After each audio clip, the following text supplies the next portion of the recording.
반갑습니다. 저는 청년부 섬기는 금교주 목사라고 합니다. 오늘 본문에는 엄청 바쁜 여인이 한 명 나옵니다. 그녀의 이름은 마르다이고 지금 그녀는 예수님의 선교팀을 막 자기 집에 초대한 참입니다. 여러분, 집에 사람을 초대하면요 자연스럽게 역할이 이렇게 나눠집니다.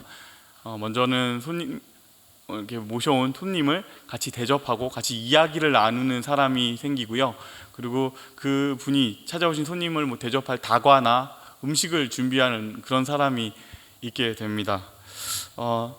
저는 사역하면서 청년들 불러다가 집에서 이렇게 파스타 해주고 이렇게 요리하는 걸 되게 좋아하고 그걸 사역으로 되게 많이 했는데요. 제가 여기 교회에서 면접을 볼 때도 담임 목사님께서 제일 잘하는 게 뭐냐라고 물어봤을 때 제가 봉골레 파스타를 제일 잘합니다 라고 말한 적이 있습니다.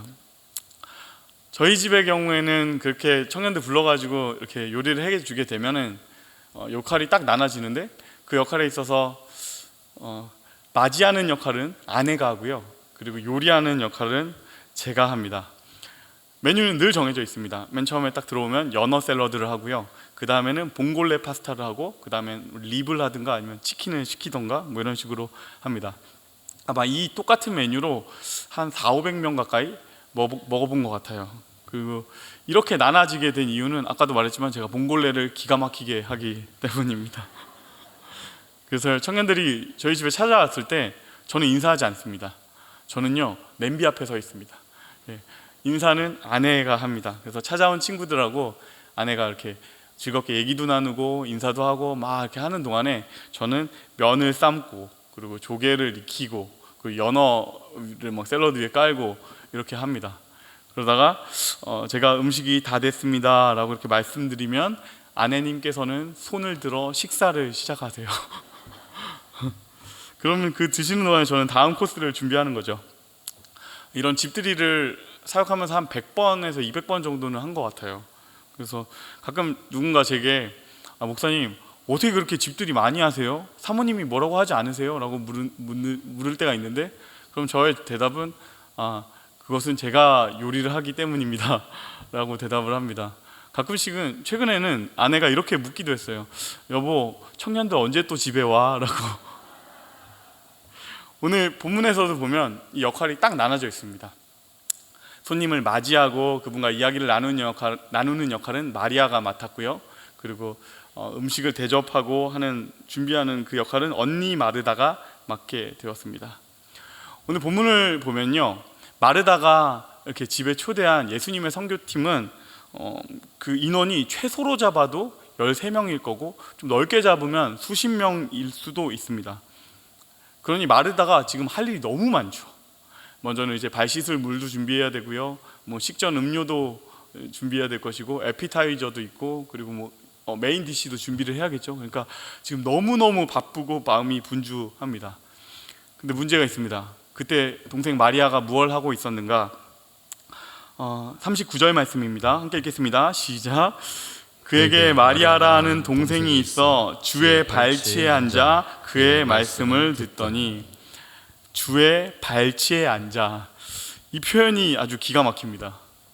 동생 마리아의 포지셔닝이 너무 단단합니다. 지금 그녀는 주방 쪽은 아예 쳐다도 보지 않겠다는 뜻이에요. 그녀는 오로지 예수님 앞에서 그의 말씀을 듣겠다, 딴 건 신경도 쓰지 않겠다, 그러면서 진짜 너무 행복하게 예수님 앞에서 은혜 받으면서 이야기를 듣고 있어요. 이때 마르다는 어땠을까요? 제가 상상하건대 막 후라이팬을 막 이렇게 볶지 않았을까요? 소금을 이렇게 뿌리고 행주를 막 이렇게. 이건 물론 마르다의 이야기입니다. 제 얘기가 아닙니다.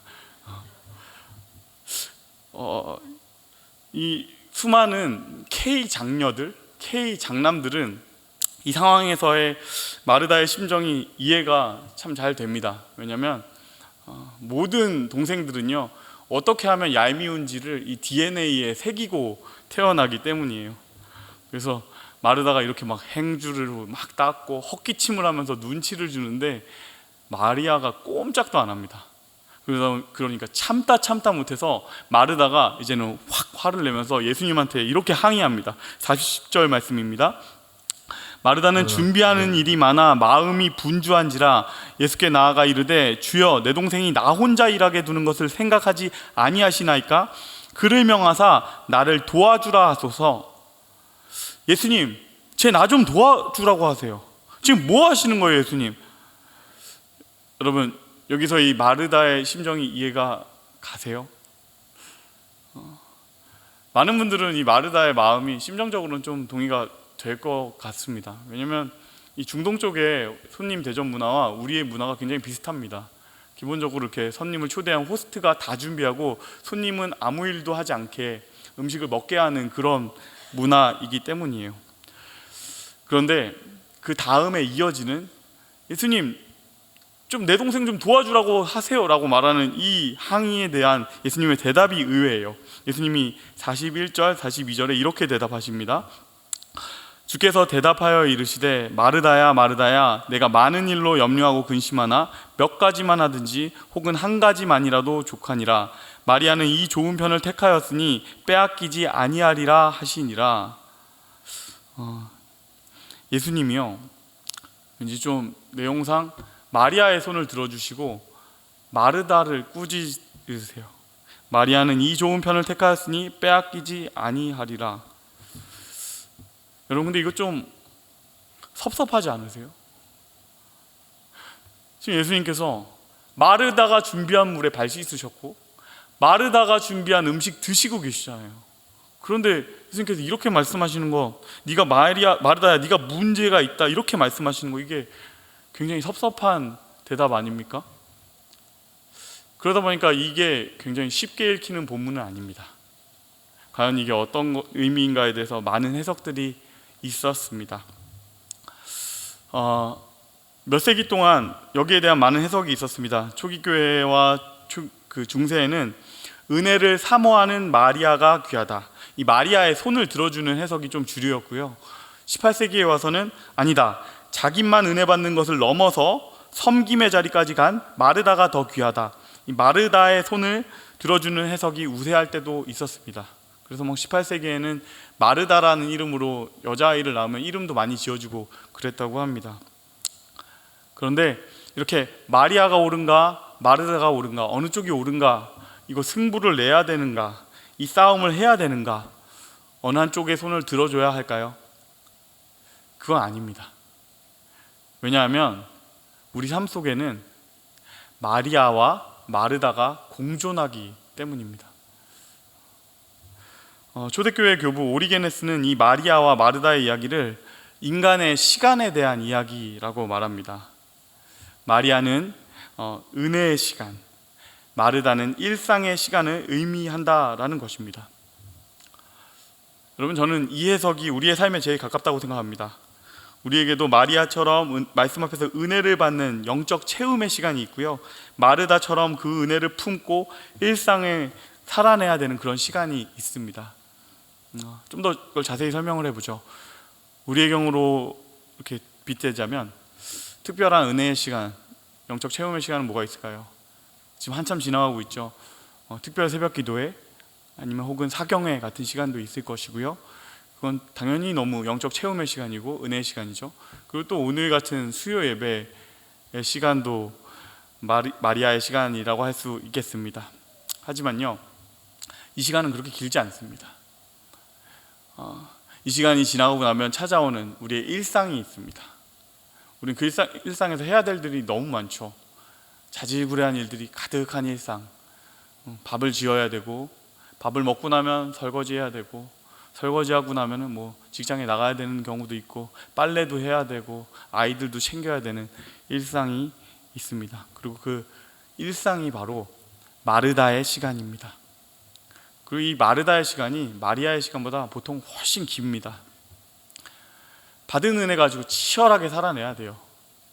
우리 앞에 분주한 일들이 막 놓여 있고, 이 일상이 우리의 멱살을 쥐고 흔듭니다. 이것도 해야 되고 저것도 해야 되고, 아이들의, 남편의, 내 개인적인 일들의, 친구들 일까지 감당할 수 없는 분주함이 우리 앞에 놓여 있습니다. 다시 강조하지만 일상이 제일 어렵습니다. 제가 청년 사역을 하면서 청년들을 보면서 느끼는데요, 청년들이 이 마리아의 시간이라고 할 수 있는 시간에 이렇게 낭망하거나 넘어지는 경우가 그렇게 많지 않습니다. 예를 들면 수련회나 선교의 시간 이런 때를 들 수 있겠죠. 수련회 가서 힘들기도 하고 막 체력적으로 좀 지치기도 하고, 선교는 더더욱 그런데요, 놀랍게도 이 선교나 수련회에서 넘어지거나 낭망하는 애들은 별로 많지 않습니다. 대부분 청년들이 어디서 넘어지느냐? 다시 돌아와서 집에서 넘어집니다. 수련회에서는요, 하늘의 은혜를 받은 것처럼 막 너무너무 기뻤는데 집에 돌아와 보면 똑같은 집이 있어요. 똑같은 학교가 있어요. 가기 전이나 돌아온 후나 그 문제들, 내가 가기 전에 나를 괴롭혔던 그 문제들이 똑같이 있다라는 말입니다. 그래서요, 청년들이 집에 들어와서 막 우수수 넘어지고요, 번아웃이 옵니다. 성경 가운데에서 살펴봐도 그렇습니다. 우리가 제일 잘 아는 성경 인물들 중에 한 명, 다윗 왕이 있겠죠. 여러분, 다윗 왕이 넘어졌던 사건, 그것은 언제 있었습니까? 다윗 왕이 완전 무너지고 쓰러지고 넘어진 그 순간이요, 전쟁터가 아닙니다. 그가 막 수십 년 동안 막 쫓겨다니고 막 너무 힘들었던 그 광야의 시간이 아닙니다. 그가 넘어졌던 지점은 어디냐면 그의 가장 편안한 곳, 가장 일상적인 곳, 다윗성, 그곳에서 그가 유혹에 넘어집니다. 여러분, 일상이 가장 어려운 것입니다. 그래서 우리는 이 일상 속에서 넘어져 버린, 좀 무너져 있는, 완전히 지쳐버린 마르다의 번아웃을 조금 더 주목해서 볼 필요가 있습니다. 오늘 본문에서는요, 마르다가 너무 이 감당할 수 없는 바쁨, 감당할 수 없는 분주함 때문에 지쳐버리면서 잃어버리는 세 가지를 보여줍니다. 감당할 수 없는 분주함은 우리에게서 세 가지를 빼앗아 가는데요, 첫 번째로는 내가 무엇을 하고 있는가, 이 목적을 잃어버리게 만듭니다. 내가 무엇을 하고 있는가, 이 목적. 지금 마르다가 하고 있던 일이 무엇입니까? 그것은 예수님을 섬기는 일이에요. 예수님을 대접하는 일이에요. 그런데 마르다가 예수님을 대접하느라 지금 예수님을 원망하고 있습니다. 예수님을 섬기느라 예수님을 원망하는 마르다, 이거 굉장히 아이러니한 순간 아닙니까? 그녀는 지금 예수님을 초대한 귀한 호스트에서 마치 그냥 주방에서 일하는 알바처럼 변하고 말았다는 것이에요. 이건 넌센스죠. 그리고 두 번째는 정말 분주한, 너무 감당할 수 없는 바쁨은요, 우리에게서 사랑하는 마음을 빼앗아 갑니다. 지금 예수님 앞에 앉아서 아직 어린 나의 동생이 은혜를 받고 있는데 그 순간이 사랑스러워 보이지가 않아요. 내가 키워줘야 돼, 내가 아껴야 돼. 그 나의 어린 동생이 지금 성장하고 있는데, 그녀가 지금 크고 있는데 그 순간이 미워 보이기 시작합니다. 감당할 수 없는 분주함은 사랑하는 마음을 빼앗아 갑니다. 그리고 마지막 세 번째로는 내가 누구를 섬기고 있는가, 그 대상을 잃어버리게 합니다. 나의 집에 찾아와 주신 예수님, 나의 집에 찾아와 주신 고마운 예수님, 그분이 누구입니까? 그분은 오병이어의 주인공이세요. 가나 혼인잔치에서 물을 포도주로 바꾼 기적의 손님이에요.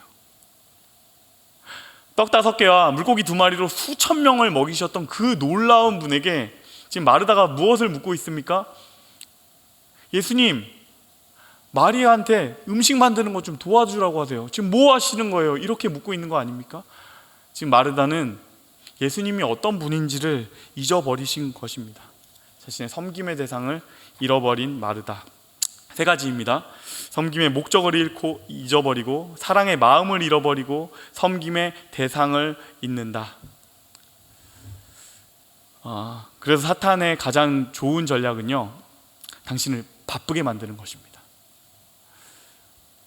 굳이 애써가지고 하나님에 대한 대단한 오해를 만들 필요도 없고요, 우리를 막 신천지에 들어가게 할 필요도 없어요. 그저 우리를 어마어마하게 바쁨 속에 몰아넣는 것만으로도 사탄은 그가 원하는 거의 대부분의 것을 그냥 얻게 됩니다. 그리고 분주한 이 일상에 치여가지고 원래 목적과 사랑하는 마음과 섬김의 대상, 이 세 가지를 다 빼앗기고 나면 우리에게 어떤 일이 찾아오냐면요, 마음이 점점 섭섭해지고요, 그 다음에 원망하는 마음이 찾아오고요, 최종적으로는 번아웃이 옵니다. 완전히 낙심하는 상태, 절망하는 상태. 여러분, 이것은 마르다만의 이야기일까요? 이건 너무너무 우리의 이야기입니다. 예수님, 당신께서 나의 전부십니다 라고 말하고, 예수님, 나에게 너무 모든 거 다 주십니다, 당신으로 만족합니다, 충분합니다 라고 찬양을 하다가도요, 바쁘고 분주한 일상에 막 치이게 되면요, 우리가 이 마음이 올라옵니다. 예수님, 대체 어디에 계세요? 예수님, 지금 뭐 하시고 계세요? 예수님, 지금 나에게 왜 이런 일이 일어나는 겁니까? 예수님하고 동행하는 삶은 간대였고 교회 다녀서 괜히 손해보는 것 같은, 성도는 간대없고 그냥 철부지만 남아있는, 세상 사람들과 하나도 다르지 않은 크리스천. 때로는 이것이 우리의 모습 아닙니까?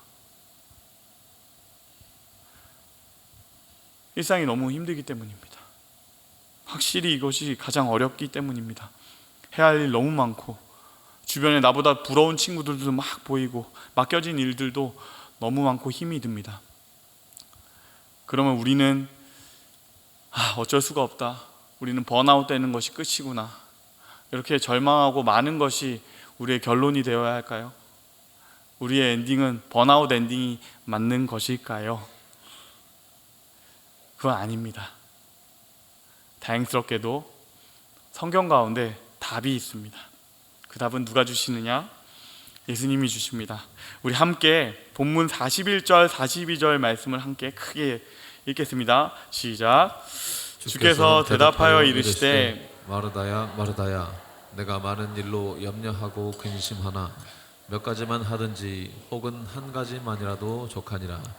마리아는 이 좋은 편을 택하였으니 빼앗기지 아니하리라 하시니라. 아멘. 너무 바쁜 일상에 지쳤을 때, 마음에 원망이 찼을 때 예수님께서 말씀하시기 시작합니다. 바쁜 일상에 다 무너져버린 이 마르다에게 건네는 첫 번째 예수님의 메시지는 무엇이냐? 그녀의 이름입니다. 마르다야, 마르다야. 우리가 예수님 앞에 마주 앉을 때, 그분의 목소리를 들을 때 사실은 그것만으로도 많은 것들이 해결되기 시작합니다. 마르다야, 마르다야, 이렇게 부르시는 그 목소리 가운데서 그분의 마음, 그분의 관심, 그분의 사랑이 느껴지기 시작해요. 내 안에 섭섭한 마음, 내 안에 원망하는 마음 가운데 한켠에 무엇이 있냐면, 예수님 뭐 하고 계세요? 마르다 같은 마음이 있습니다. 예수님, 저한테 관심 없으세요? 예수님, 저는 보지 않으세요?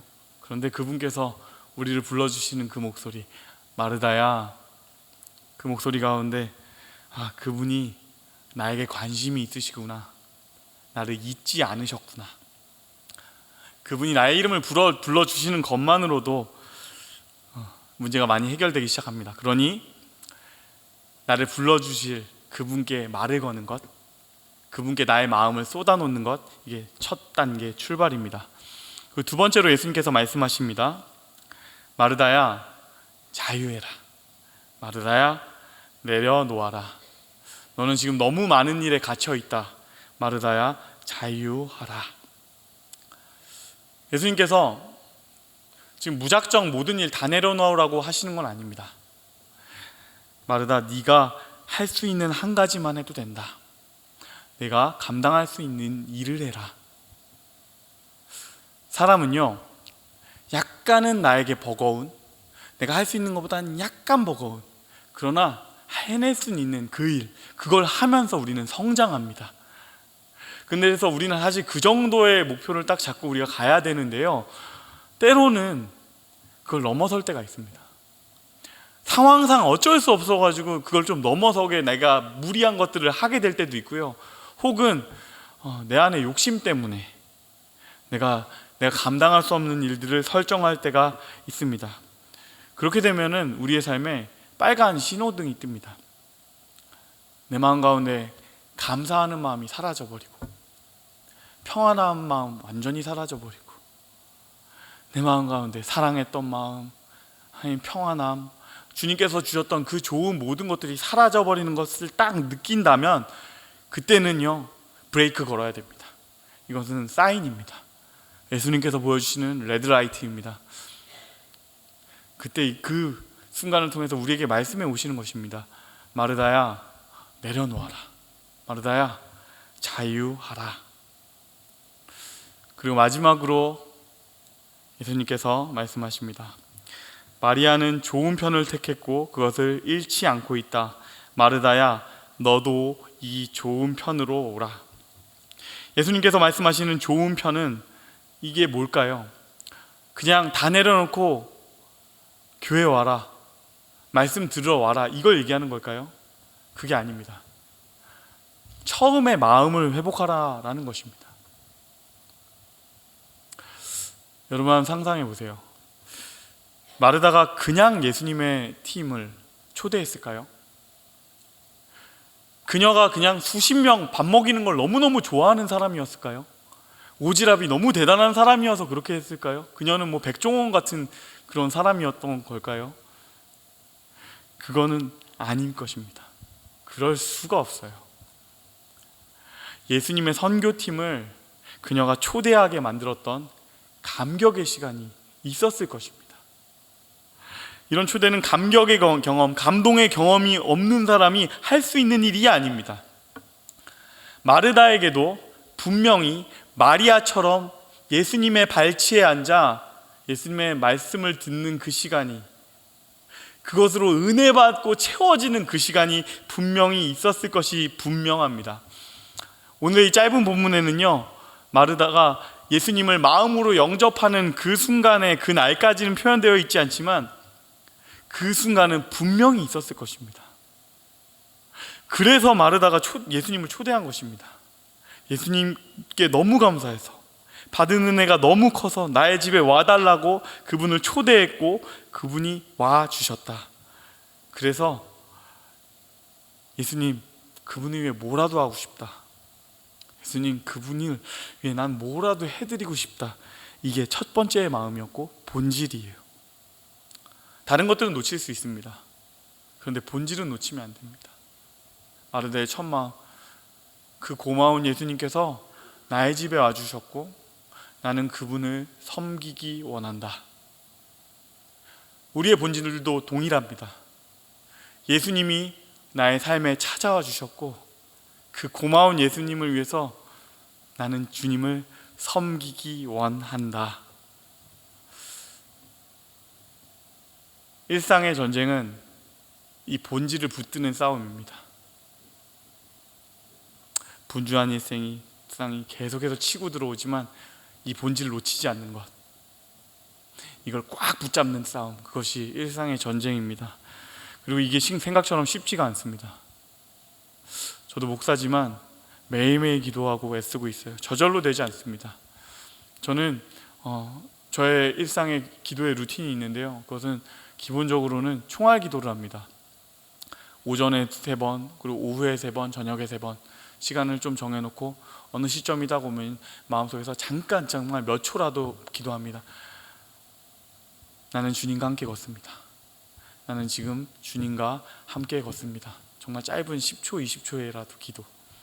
그리고 또 다시 나는 주님과 함께 걷습니다. 이 기도를 하면서 주님께서 내 삶 가운데 오셨고 그 받은 은혜 놓치지 않고 그걸 위해서, 주를 위해서 살겠습니다. 이 기도를 하는 겁니다. 이 별것도 아닌 것 같은 그 일상의 기도, 근데 이거 하나가요 우리의 일상 전체를 바꿉니다.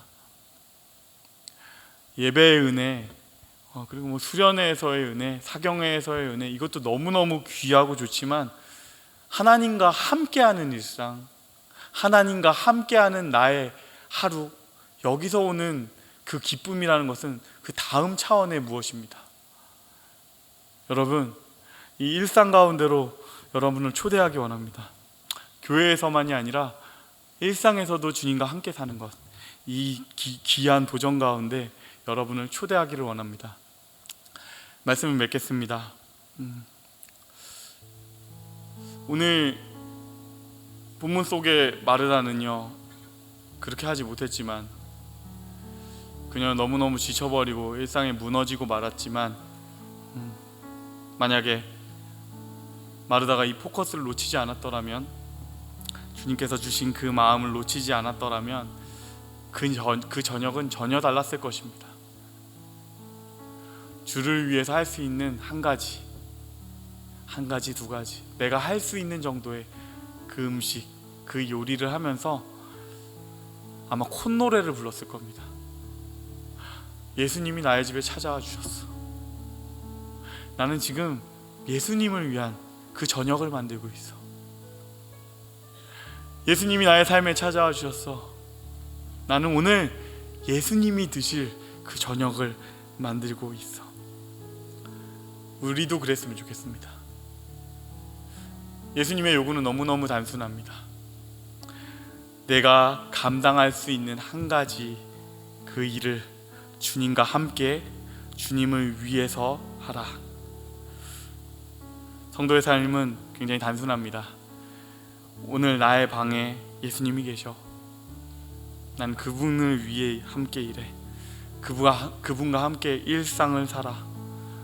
우리의 일상에 그분을 초대하고 그분과 함께하는 저녁, 그분과 함께하는 아침, 그분과 함께하는 새벽, 밤, 그것을 보내기 시작할 때 우리의 삶에 놀라운 기쁨이 시작될 것입니다.